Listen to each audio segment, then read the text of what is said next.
ఓం శ్రీ గురుభ్యో నమః. శ్రీ శివమహాపురాణము 28వ భాగము. కుమారుల భట్టు. ఒకానొక సమయంలో భారతదేశమంతటా బౌద్ధమతము వ్యాప్తి చెందినది. దీనికి సంబంధించి సనాతన ధర్మంలో కొంత ఆందోళన పడడం జరిగింది. బౌద్ధము వేదమును అంగీకరించదు. వేదము ప్రమాణము కాదు అన్నవారిని నాస్తికుడు అని పిలుస్తారు. వేద ప్రమాణమును అంగీకరించనిది నాస్తికము అవుతుంది. బౌద్ధము వైపు వెళ్ళిపోతే నాస్తికులైపోతారని నాస్తిక మతమును ఖండించి తిరిగి ప్రజలలో కర్మనియతిని ఏర్పరిచి మరలా అందరినీ వేద మార్గంలో నడిపించడం కోసమని సుబ్రహ్మణ్యేశ్వర స్వామివారు కుమారుల భట్టుగా వెలిశారు. ఆయన ప్రయాగ క్షేత్రంలో పుట్టారు. ఏదైనా తెలుసుకోకుండా ఖండిస్తే దాని వలన మర్యాద ఉండదు. బాగా తెలుసుకుని ఖండించాలి. అందుకని వారు ఒక బౌద్ధారామమునందు చేరారు. అది 7 అంతస్తుల ప్రాకారము కలిగినటువంటి ఆరామము. అక్కడ అనేక మంది బౌద్ధులు ఉండేవారు. వేదము కానీ, యజ్ఞము కానీ, యాగము కానీ, ప్రార్థన కానీ, స్తోత్రము కానీ చేయడాన్ని వారు అంగీకరించరు. అక్కడే కూర్చొని గురువుగారు చెప్పేది ఆయన వినేవారు. సనాతన ధర్మమును ఖండించినప్పుడు, వాటి గురించి చెప్పినప్పుడు కుమారుల భట్టు ఏడుస్తూ ఉండేవాడు. ఒక రోజున గురువు ఎందుకు ఏడుస్తున్నావు అని అడిగాడు. అప్పుడు ఆయన సనాతన ధర్మంలోని విషయములను ఎంతో గొప్పగా ఖండించారు.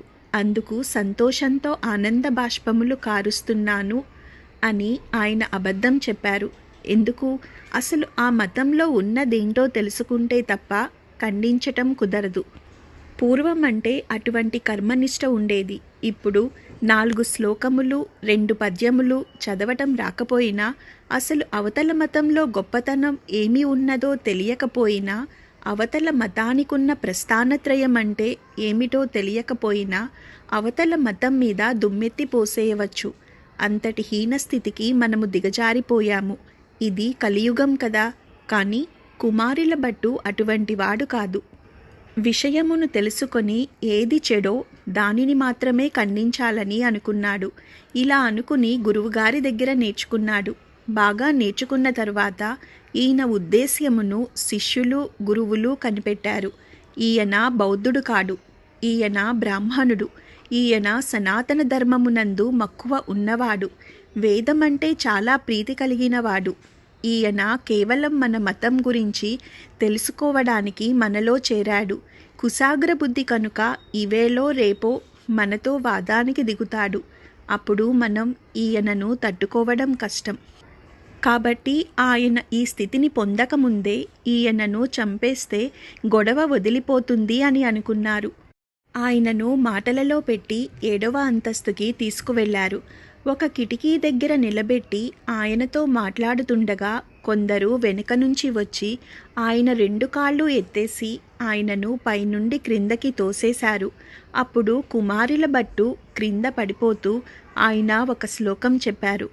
వేదమే ప్రమాణమైతే, సనాతన ధర్మం సత్యమైతే, వేదములలో చెప్పబడినవన్నీ సత్యములే అయితే, అది అనుష్ఠించవలసిన మతమైతే నేను క్రింద పడినప్పుడు మరణించకుందునుగాక అని దాని అర్థం. 7 అంతస్తుల నుండి క్రింద పడిపోయినా ఆయనకు ఏమీ అవలేదు. కానీ కంట్లో ఒక రాయి గుచ్చుకొని నెత్తురు వచ్చింది. ఆయన వెంటనే వేదమాతను ప్రార్థన చేసి, నువ్వు ప్రమాణమైతే నేను మరణించకూడదు అని నేను అన్నాను. ఇప్పుడు నేను మరణించలేదు, బ్రతికాను. నువ్వు ప్రమాణమని నిరూపించావు. చాలా సంతోషం. కానీ ఈ రాయి నా కంట్లో ఎందుకు గుర్చుకోవాలి అని అడిగాడు. మనకి పురాణములలో అశరీరవాణి పలికింది అని తరచుగా చెప్తుంటారు. అశరీరవాణి అంటే వేదం. ఇప్పుడు వేదం అశరీరవాణి అయి పలికింది. వేదమును మొట్టమొదట ఈశ్వరుడు ఋషులకు చెప్పాడు.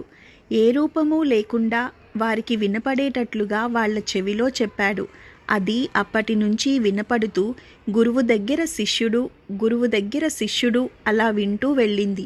కాబట్టి దానికి శృతి అని పేరు వచ్చింది. వింటూ స్వరం తెలుసుకుని పలికారు కనుక దానికి శృతి అని పేరు వచ్చింది. కాబట్టి మనకి శృతి ప్రమాణము. ఇటువంటి శృతి ప్రమాణమైతే చావకూడదని నేను అనినప్పుడు నేను చావలేదు, కానీ నా కంటికి ఎందుకు దెబ్బ తగిలింది అని ఆయన అడిగారు. అలా అడిగితే అశరీరవాణి అయి వేదము అంది, నీవు పైనుండి క్రింద పడిపోయేటప్పుడు వేదమే ప్రమాణమైతే అంటూ పడ్డావు. వేదము ప్రమాణము కనుక నేను మరణించను అని నీవు అనలేదు. చిన్న అనుమానం పెట్టుకున్నావు. అటువంటి అనుమానము నీ శ్లోకమునందు ఉండరాదు. నీవు బ్రతికావు కానీ నీకు ఈ చిన్న అనుమానం ఉండడం వల్ల కంట్లో రాయి గుచ్చుకుంది. కుమారుల భట్టుకి కంటికి దెబ్బ తగిలింది కానీ వేదము ప్రమాణమయ్యింది. అప్పటి నుంచి మరలా అందరూ కర్మానుష్ఠానము, యజ్ఞము, యాగము, దానము ఇవన్నీ మళ్ళీ మొదలుపెట్టారు. కానీ శంకర భగవత్పాదుల అంశ కుమారుల భట్టు కన్నా కొంచెం పై స్థాయి. వీళ్ళకి కర్మయందు కొంచెం కోరిక ఉండడం, కోరిక తీరకపోతే కోపం రావడం లాంటివి ఉంటాయి. ముందు కర్మ నిలబడితే వెనుక జ్ఞానం వస్తుంది. ఇంత గొప్ప కుమారుల భట్టుకు కర్మ నిలబెట్టవలసి వచ్చినప్పుడు కంటి వెంట అప్పుడప్పుడు నీళ్లు వచ్చాయి. అదే శంకరాచార్యుల వారు అయితే జ్ఞానంలో ఉంటారు. ఆయన బ్రహ్మజ్ఞాని. తలకాయను ఇచ్చేస్తారా అని కాపాలిని అడిగితే తీసుకుపో అన్నారు. అందుకే బ్రహ్మజ్ఞాని స్థాయిని చూసి ఈశ్వరుడు కూడా పొంగిపోతాడు. బ్రహ్మజ్ఞాని కన్నా గొప్ప స్థాయి ఇక సనాతన ధర్మమందు లేదు. కుమారుల భట్టు కర్మ గురించి వ్యాప్తి చేశాడు కనుక జ్ఞాన మార్గము గొప్పది అని చెప్పడానికి శంకరాచార్యుల వారు ఆయన దగ్గరకు వచ్చారు. కానీ అప్పటికి కుమారుల భట్టు తుషాగ్ని ప్రవేశం చేసేశారు. తుషాగ్ని అంటే ఊకను పెద్ద రాశిగా పోసుకొని ఆ ఊకను అంటిస్తారు. ఊకకు ఉండే లక్షణం ఏమిటంటే అది గబగబా కాలిపోదు. తుషాగ్నిలో నిప్పుసెగ మెల్లమెల్లగా క్రింద నుండి అంటుకుంటూ వస్తుంది. ముందు వేడి పుడుతుంది, సెగ పుడుతుంది, ఒళ్ళు ఉడికిపోతుంది, తరువాత క్రిందకు వస్తుంది. తరువాత పాదములు, మోకాళ్ళు, తొడలు అన్నీ కాలిపోతుంటాయి. ఎంత కాలిపోతుంటే బూదిలోకి అలా దిగిపోతూ ఉంటాడు. ఎంత దిగిపోతుంటే అంత కాలుస్తూ ఉంటుంది. కాల్చి కాల్చి చివరకు ప్రధానమైన అవయవములైన గుండె మొదలుగున్నవి కాలిపోయేంత వరకు ఆ ఒళ్ళు కాలిపోతున్న బాధ అనుభవించవలసిందే. ఈ విధంగా క్రింద నుండి పైకి కాలుస్తూనే ఉంటుంది. కదలకుండా కూర్చుని తుషాగ్నిలో ఆయన కాలిపోతున్నారు. ఆ సమయంలో శంకరాచార్యుల వారు వచ్చారు. వచ్చి, అయ్యో, మీరు ఎందుకు ఇలా కాలిపోతున్నారు? ఎందుకు మీరు ఈ పని చేయవలసి వచ్చింది? నేను మిమ్మల్ని కర్మ మార్గము నుండి జ్ఞాన మార్గంలో త్రిప్పడానికి వచ్చాను అని చెప్పారు. అప్పుడు కుమారుల భట్టు, నేను తెలిసి చేసినా తెలియక చేసినా గురువుల పట్ల అపచారము చేశాను. బౌద్ధము సనాతన ధర్మమును అంగీకరించని నాస్తిక మతం కావచ్చు.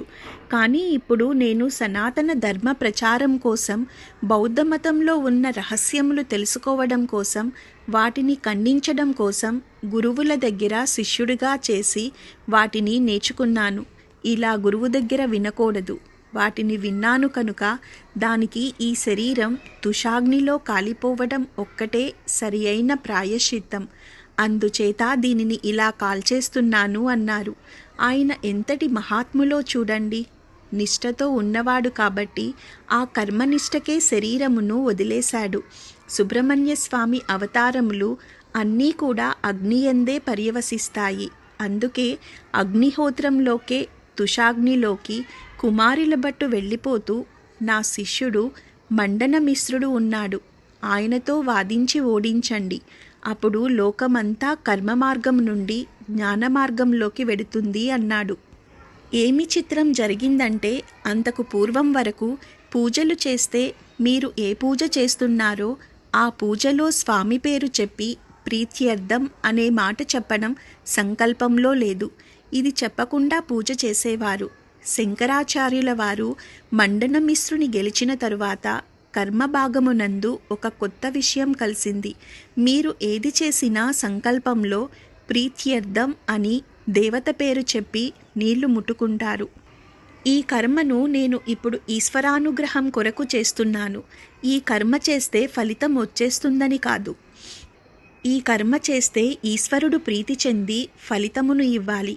ఈశ్వరముఖంగా ఫలితం రావాలన్న జ్ఞానమును అంకురింపచేయడానికి సంకల్పమును శంకరాచార్యుల వారే అక్కడ మార్చారు. మండనమిశ్రుడు ఓడిపోయిన తర్వాతి నుండి అలా మారింది కనుక తుషాగ్ని ప్రవేశం చేసిన గొప్ప అవతారం కుమారుల భట్టు అవతారం. ఆయన అవతారం రాబట్టే మనకి సనాతన ధర్మం మరలా నిలబడే అవకాశం ఈ లోకమునందు కలిగింది. అంతటి మహోత్కృష్టమైన అవతారం కుమారుల భట్టు అవతారం. ఎప్పుడెప్పుడు వేదం చేత ప్రతిపాదింపబడిన బ్రహ్మమును గురించిన ఆలోచన యందు వైక్లభ్యం కలుగుతుందో, వేదము ప్రమాణము కాదనే ఆలోచనలు ప్రబలుతాయో, అప్పుడు ముందుగా సుబ్రహ్మణ్యుడే అవతరిస్తూ ఉంటాడు.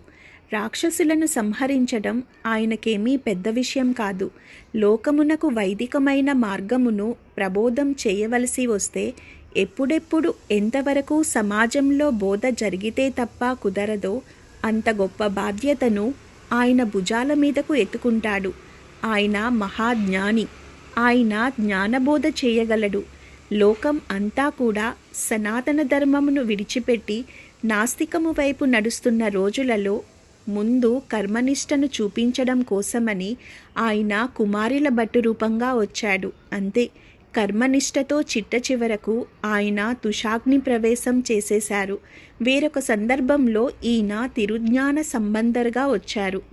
ఓం శివాయ నమః. సర్వే జనా సుఖినో భవంతు. లోకా సమస్తా సుఖినో భవంతు.